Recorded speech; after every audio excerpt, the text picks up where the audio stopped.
My name is John Gentry. I'm a candidate for State Senate in District 18, Sumner, Trousdale, and part of Davidson County. And at the behest of citizens from across the state expressing desire to vote for me and seek higher office, I've registered as a certified write-in candidate for United States Senate. We're all here for the same problem, which is effectively corruption in our government. And a rogue judiciary that does not decide the law according to facts, but based on the whims of corruption largely. That's why we're all here, and I commend the patriots that have taken time. Pat yourselves on the back for standing up as Americans should and starting to take up their duty. The Tennessee Constitution is our shield and it is our armor. And the Declaration of Rights in this document is our sword. We are armed for battle, and I have declared war on corruption, and I am fighting in our legislative houses and in our courts demanding reform of our corrupt judiciary. I filed the first petition of remonstrance. We have a constitutional right in the First Amendment of the United States Constitution to petition for redress of grievance. And in Article 1, Section 23, we have the right to apply to the powers of government for redress of grievance or other proper purpose by address or remonstrance. This is our most powerful constitutional right. It is more powerful than the right to bear arms. It is more powerful than the right of free speech. And I'm the first person to exercise that right since the year 1850. I want every citizen to know that they have this right.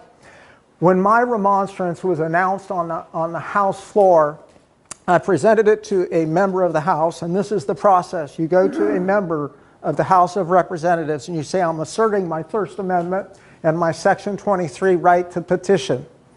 And that member has a duty to file your petition with the clerk of the House. And then when mine was announced on the House floor, the clerk read a brief statement. And he said, I am approaching the House on behalf of Mr. John Gentry involving a petition of grievances. 1, unconstitutional and void statutes.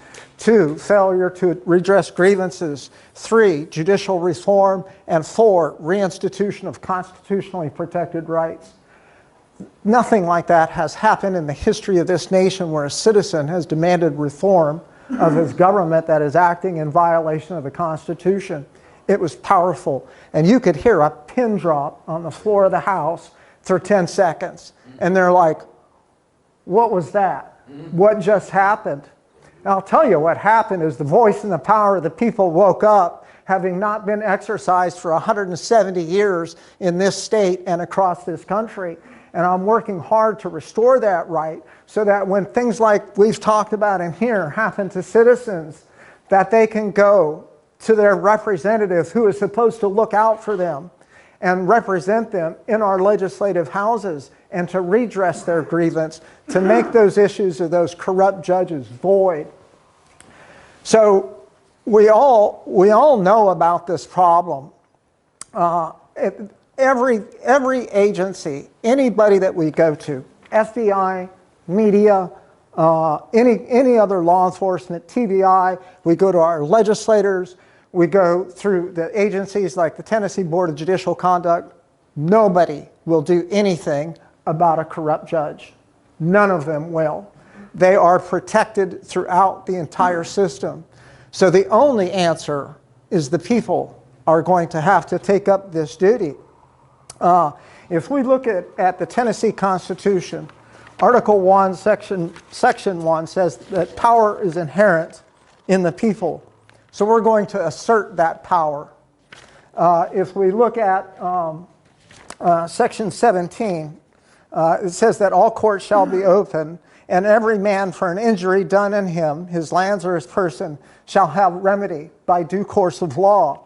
We have a right to remedy by due course of law for any wrong that is committed against us. And the exact language of Section 23, that citizens have a right to assemble together for their common good, to instruct their representatives, and to apply to those invested with the power of government for redress of grievance or other proper purpose by address or remonstrance. Remonstrance, formal written protest against government policy or government officials. An address, sit down. I got something to say. I'm exercising my right. How we're going to address this? I believe this is a solution. And I was talking to Byron just yesterday, and my mind has been racing literally all last night and all this morning after talking to him, how we're going to fix this problem. I have never been more excited about how to fix this. I've tried everything. I've been to the Supreme Court of the United States twice in 2 cases myself. And in those cases, they concealed 14 to 17 appendixes to cover up the corruption in the federal courts that were protecting the corrupt state court judges. So the highest court of the land is corrupted, in my opinion, because judicial misconduct couldn't occur if anybody in government was doing their job. So we're going to take up their job for them. And they have in place now, it started in 1971, they created the Tennessee Board of Judicial Conduct. That agency is absolutely unconstitutional. It is made up of judges. And the Tennessee Constitution, Article 6, Section 7, is explicit. No judge shall hold any other office of trust or profit under this state or the United States. The Tennessee government, since 1971, has been acting in violation of the Tennessee Constitution, and you got the fox watching the hen house. You have criminals protecting criminals in the Tennessee Board of Judicial Conduct. And I've been fighting hard, and I think I'm very close to getting that agency abolished in the Tennessee General Assembly. But no matter who that authority or power to oversee judges is delegated to, nobody does their job. So we're going to do their job for them. And we're going to create a Citizens Board of Judicial Conduct. And we're going to create a website, and we're going to advertise across this entire state welcoming complaints against judges. We will examine these complaints ourselves. If we need more facts, we will ask for more facts. If we need more evidence, we will gather more evidence or ask for transcripts, anything we need to prove that the judge is corrupt. And we will come together as citizens, and we will remonstrate to that district representative and file a petition of remonstrance and get that judge off the bench and get him impeached under Article 5, Section 1, or get him removed under Article 6, Section 6. This process, if we go back and look at, I don't have my note with me, but 10th Amendment of the United States Constitution. The power is not delegated to the United States nor prohibited by it to the states, are reserved to the states respectively or to the people. Well, government isn't doing their job. Power is inherent in us, and any power not prohibited to us is reserved to the people. So we're going to take up that power and start providing judicial oversight and judicial accountability as citizens.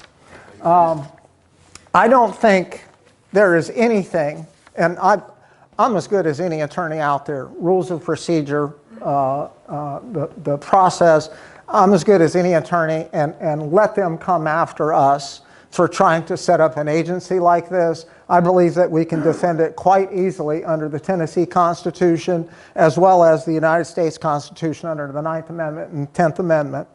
So we're going to advertise this out and push it to the people. We're going to write a letter, just like Byron did for this meeting. We're going to send out communications to the FBI, to TBI, to every member of the General Assembly, and to the media, and tell them we are taking up judicial accountability ourselves as citizens, and we are going to start receiving complaints. The General Assembly should welcome our help. That citizens are willing to take time to sift through complaints and say, yeah, we think this guy has a valid complaint, or this litigant has a legitimate grievance against this judge, with all the little tricks that they use. You know, if they got a case where there's corruption, they always push it to the end of the day so that nobody else is watching. all of their bogus little things that they do to deny entry into the record and to prevent testimony going into the courts, all little tricks that they do. We know these tricks. We know all the little games that the judges play. And so we will be able to articulate for these poor victims of the corruption that are going on in courts across this state. We will help them articulate it, and we will present it to the General Assembly. And one by one, we're going to start getting these corrupt judges off of the bench. With this Citizens Board of Judicial Conduct, we can call it whatever we want. I think it's kind of funny to say, you know, they had the Tennessee Board of Judicial Conduct. They're unconstitutional. They're impotent. I was down there testifying. Judge Gay, one of the members asked him, well, if they've got a judge that's committed crimes, you know, what do you guys do? And Judge Gay, he said, well, they usually just resign. And then we don't have any power. There's nothing we can do. So I testified after him. I was like, he just said they're impotent. He said there's nothing they can do. Abolish this agency and take back the power of impeachment back to the members of the House, where it belongs. The fact that the Tennessee Constitution, Article 5, says impeachment is the sole power of the House, and Article 6, Section 6 says judges can be removed by concurrent vote of both houses. Judicial oversight is legislative power, clearly. And Article 2 says no branch shall exercise powers properly belonging to either of the other branches. And so it's clear violation of separation of powers for the Tennessee Board of Judicial Conduct to provide their grossly negligent, never do anything oversight, as well as they're sitting in prohibited offices. So I think the General Assembly should welcome a group of citizens who are willing to accept complaints about judges and to make recommendation and write up a remonstrance to the Tennessee General Assembly and start cleaning this corruption up. My fight is about restoring justice. That's what this comes down to, is restoring justice. The preamble of our United States Constitution says, we the people, in order to form a more perfect union, establish justice. Our constitutions, state and federal, were established. They created our form of government. And the form of government we created says we have a right to petition for redress of grievance. And our form of government says no judge shall hold any other office of trust. This is the breakdown, people, is our government has been unlawfully altered, oppressing the right of petition and by placing judges in prohibited offices. We cannot have justice if we don't have a voice. If you can't stand up and say, I was wronged by a judge, and you cannot today. You can say it, but nobody's going to listen. Not the Board of Judicial Conduct, not the FBI, not the media, not the General Assembly, not anyone. So we have to do it. We have to do it ourselves. We have no voice. That voice is in the First Amendment, right to petition and freedom of speech. We also cannot have justice if we don't have fair and impartial courts. And we cannot have fair and impartial courts if we do not have judicial accountability. And so we have no justice. In this republic, we do not have justice because we don't have a voice and we don't have fair and impartial courts. And the establishment of our constitutions was to establish justice. Justice defined is the fair treatment of people. And that's what the founders did. They did an excellent job in the constitutions, creating our form of government to establish justice.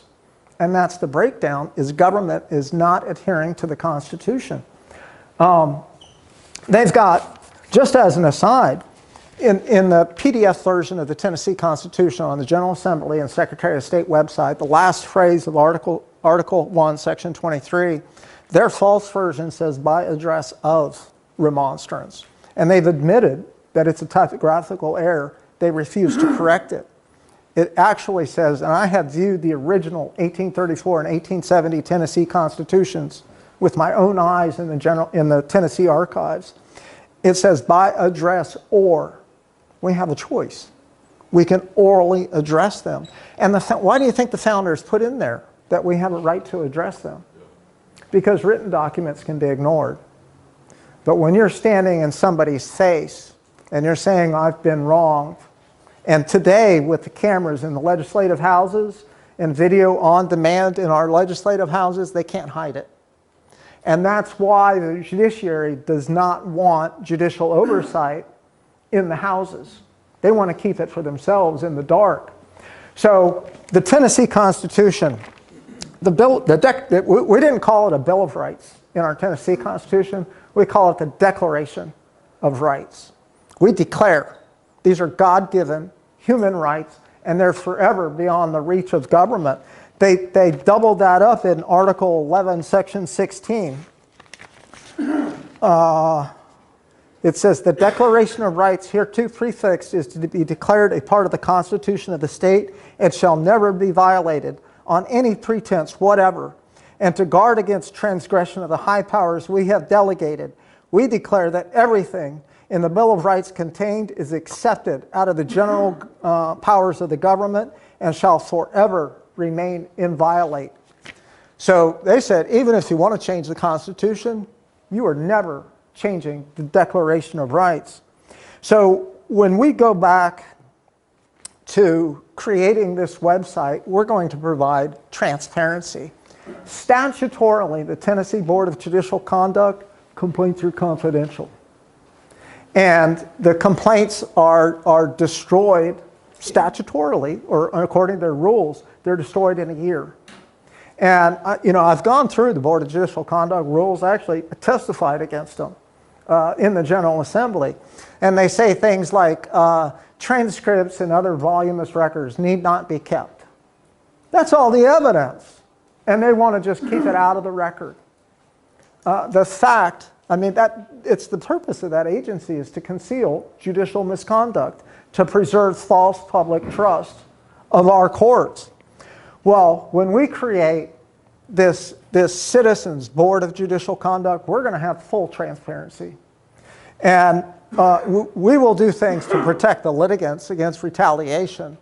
But we will say, on this date, there was a complaint about this judge in this county at this circuit or chancery court or this criminal court, and here's what he did. And we have looked at this, the Citizens Board, and we agree that these crimes have been committed by this judge. We have a right to do that too. The First Amendment, the United States Constitution, says we have right of freedom of speech. That's all it says, freedom of speech. Here's what the Tennessee founders did. That the printing press shall be free to every person to examine the proceedings of the legislature or any branch or officer of the government. That's what a website is. We have a constitutionally protected right to examine the proceedings of them. So let's do it.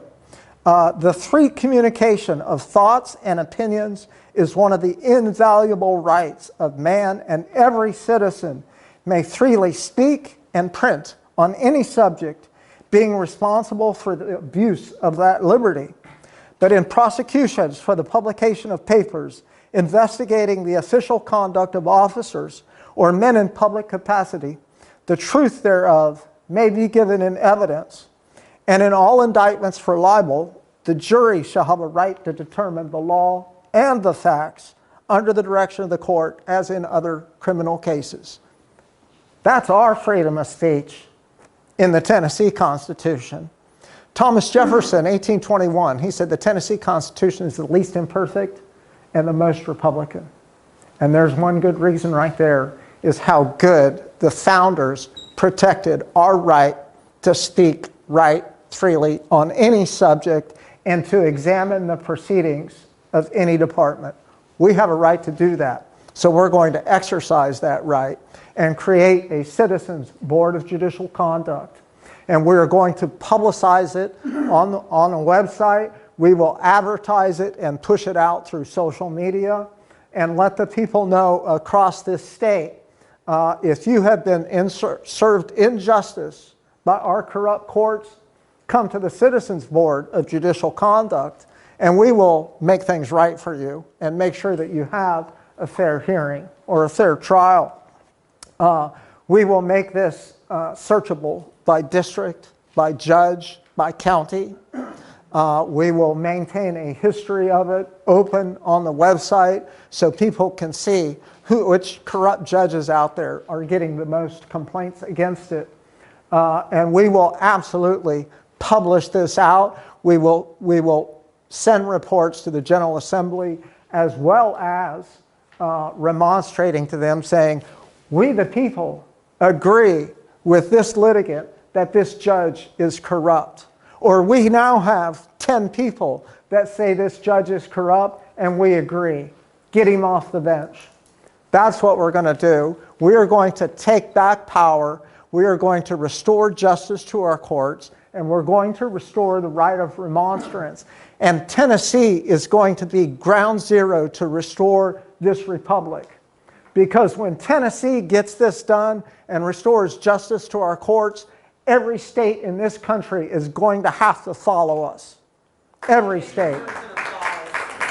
So, if anybody has any questions, I will sit up here and yak forever. So, go ahead.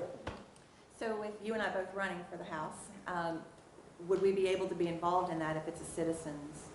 Absolutely. We have a right to address them. And I think for these, we can address these petitions to the Senate Judiciary and the House Judiciary Committee. And we have a right to go present it, to be involved. So there's no conflict of interest on that?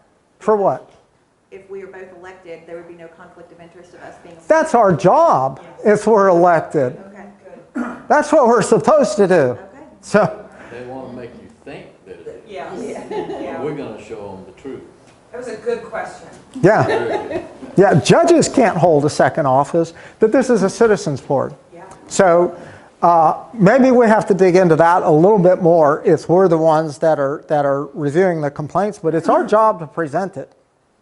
You know, as members of the House or the Senate, that's our job, is to present petitions. So if I'm elected, I will welcome petitions directly.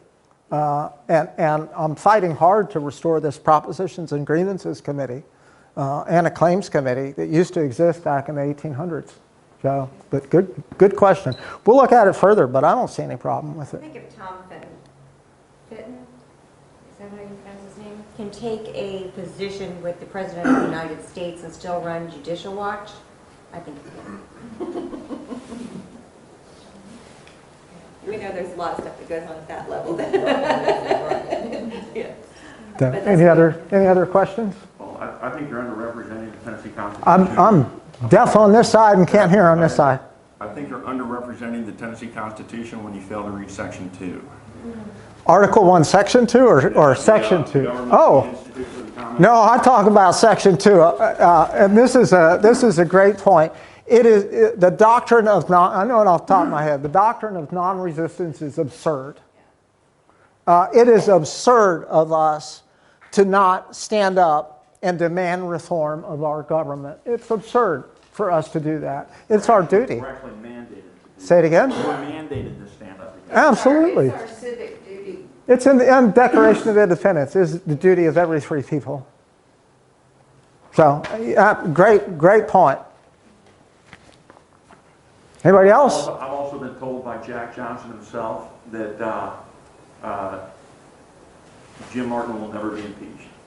I've been told by Jack Johnson to my face that it'll never happen. That James Martin will never be impeached. It'll never happen. The legislature will never impeach him. Well, I was just down September 16th. There was a sunset hearing for the Tennessee Board of Judicial Conduct. The new chair, now the Board of Judicial Conduct was reconstituted because of my remonstrance. They got rid of corrupt Judge Chris Kraft, and they got rid of corrupt disciplinary counsel Timothy Giacenza. Both of those were removed from office. And then they added some non-attorney or non-judges to the Tennessee Board of Judicial Conduct. It's still unconstitutional because they got, 5 or 6 judges and a chancellor. It's still unconstitutional. But they were given it lip service and they were making an attempt. But during the last hearing, I just ripped them. I ripped them up. I was like, Judge Gay just said this agency is impotent. They need to be abolished. They haven't recommended removal or an impeachment of a single judge since 1971. They're aiding and abetting rights violations is what they're doing. They need to be abolished. At the end of the hearing, Senator Kerry Roberts and I kind of had a conversation during the hearing. My end of the conversation was, facial gestures and hand movements because, he was talking. I'm not allowed to talk.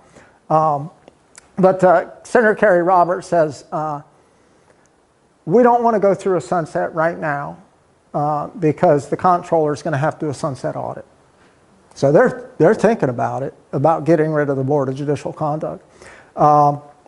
He said, I'm going to motion that we extend this agency for 4 years with the caveat that we're going to start looking at reports monthly out of the Board of Judicial Conduct, and we're going to revisit this in 1 year, no later than December of 2021.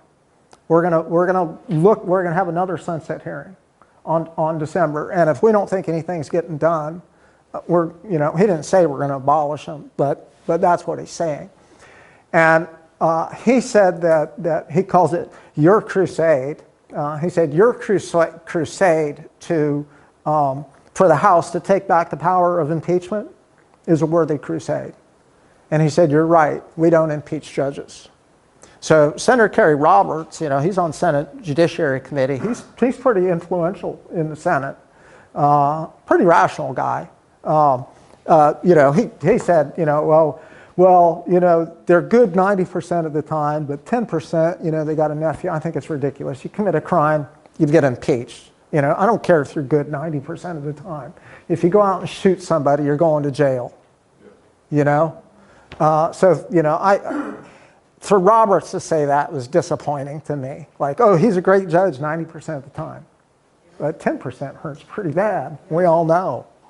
And it's a crime.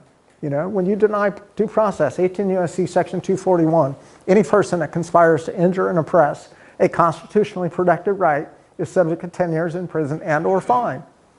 And the Supreme Court of the United States has said 241 applies to all rights. Congress was broad, including, and they specifically said, including the right of due process.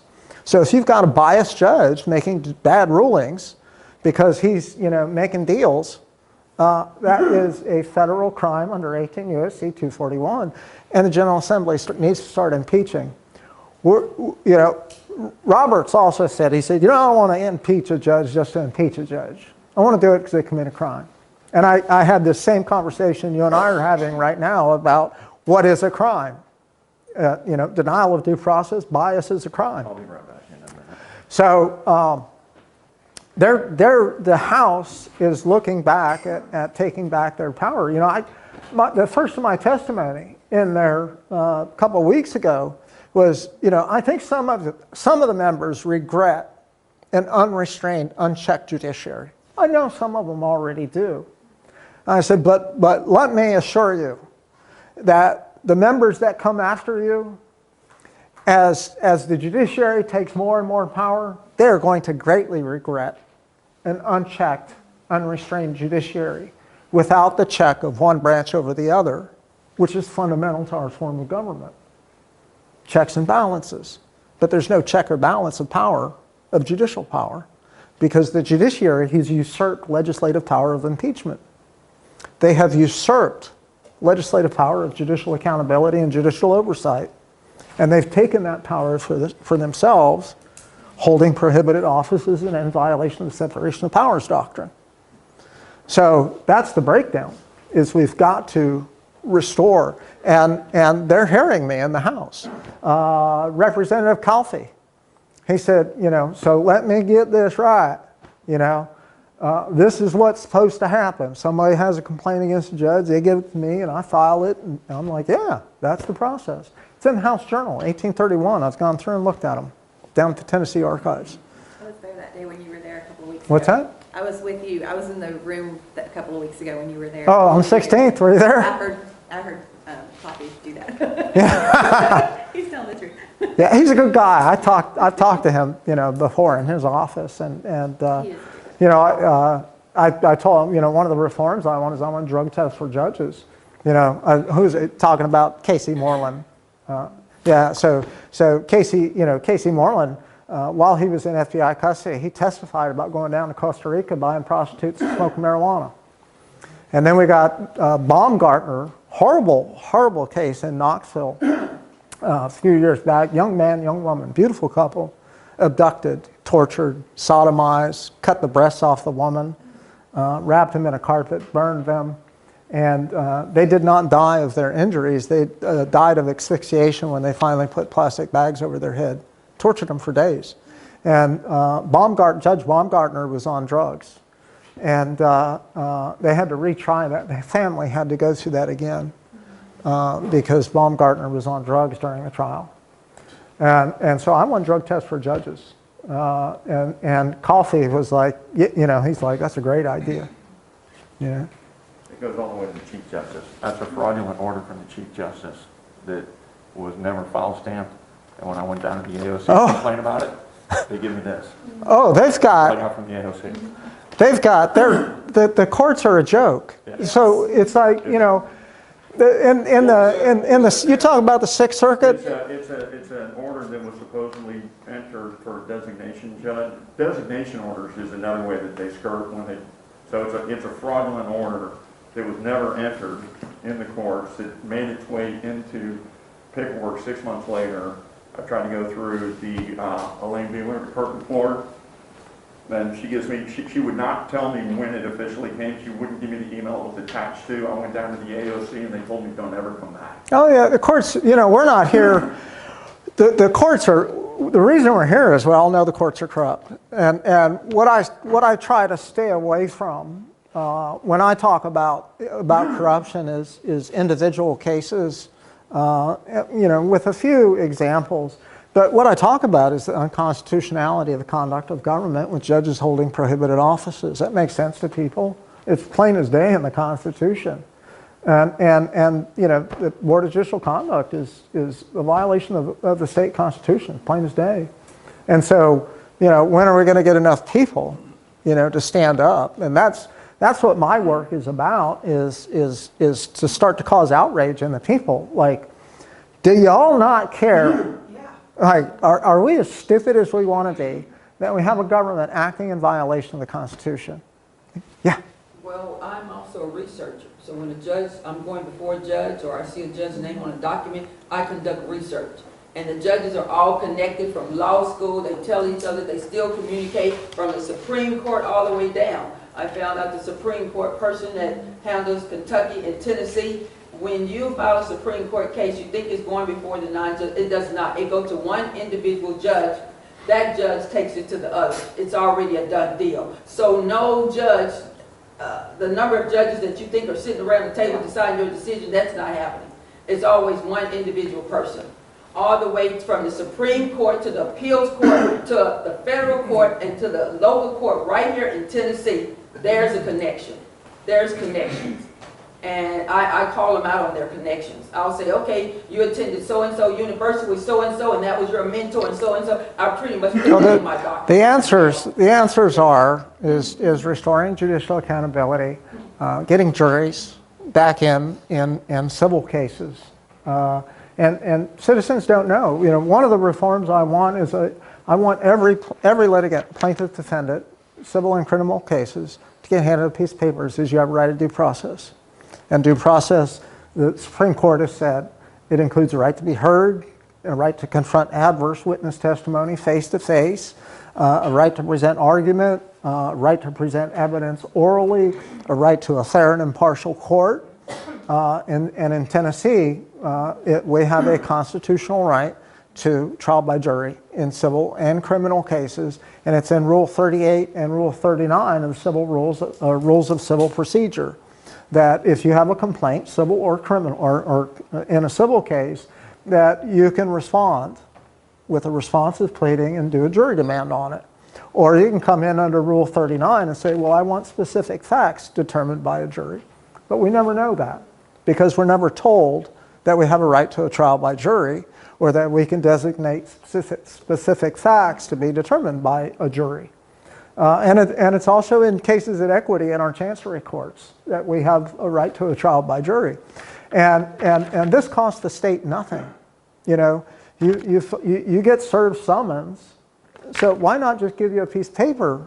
And oh, by the way, if any of these rights, confront adverse testimony, present argument, trial by jury, if any of that's violated, you have a right to petition your district representative by remonstrance and complain to them about this judge. And it will shut everything down with the corruption if people at least know what their rights are. I guess you probably heard me. I was like, if you don't want people to know what their rights are, that means you want to be able to violate their rights. Yes. You know, so why would you not? It's the same argument as Miranda v. Arizona. A person cannot have due process if they're not advised of their right and warned of the consequences. That's why they say you have a right to remain silent. And then they give you the warning. Anything you say can and will be used against you. So you have a right to a trial by jury. And the warning, you may get a corrupt judge, so it might be in your interest to get a jury. You know? And if you don't want people to know those things, then you want to be able to violate their rights. And it's a piece of paper. It costs nothing. You know? Every plaintiff. And you just sign it down at the bottom. Yes, I'm advised of my rights. I understand them. Have it witnessed, entered into the record. Every case. What's wrong with that? Why would you not want people to know their rights? So, thank you guys. I'm so impressed with, well, and thanks to you guys out there for coming and talking today. Spread the word about what we're doing, and let's get more people. You know, we can reach out to some attorneys and bring attorneys on this citizen board. To be honest with you, I'm usually not a big fan of judges and attorneys, but you know, I wouldn't mind. We'd like to meet in a month. We'd like to meet in one more month. Probably not here in Berry Hill. They have a meeting area that we can get that room. So you know, share this with people. Anybody you know that you think would like to be involved in a citizen group. We need to get it growing. Yeah. Do you have in the works, or do you have ready? Do you have in the works, or do you have ready a citizen's handbook to the judicial process and our judicial rights? The Tennessee Constitution. Well, that's not a handbook. So, no, I don't. I haven't put anything together like that. I've been in this fight since 2014. I'm writing so many briefs in different courts. I've been so busy with this fight, and now I've launched, you know, a huge campaign on social media, calling out corruption, and I put out their proposed articles of impeachment already for judges, and I post them out on social media, and you know, they don't come. I accused another hearing. It was about the rules for the Tennessee Board of Judicial Conduct. And I was going to testify because their rules were obviously created to conceal judicial corruption. And Senator Bell and Judge Gay were conspiring to not have me, they didn't want to hear me. And so the next hearing I went in there, there's 9 senators, 16 representatives, and about 100 people in the gallery. And I said, I accuse Judge Gay and Senator Bell of a federal crime in violation of 18 U.S.C. Section 241, conspiracy against rights. And I said, who among you will file a brief statement with the clerk so I can address the House? Show of hands. Looked around, I was like, let the record show, I see no hands. None of y'all will do anything. They were quite angry when I did that. I mean, their faces were like, ugh. But, you know, you got to call them out. You know? So, thank you all. Thank you, John. Thank you.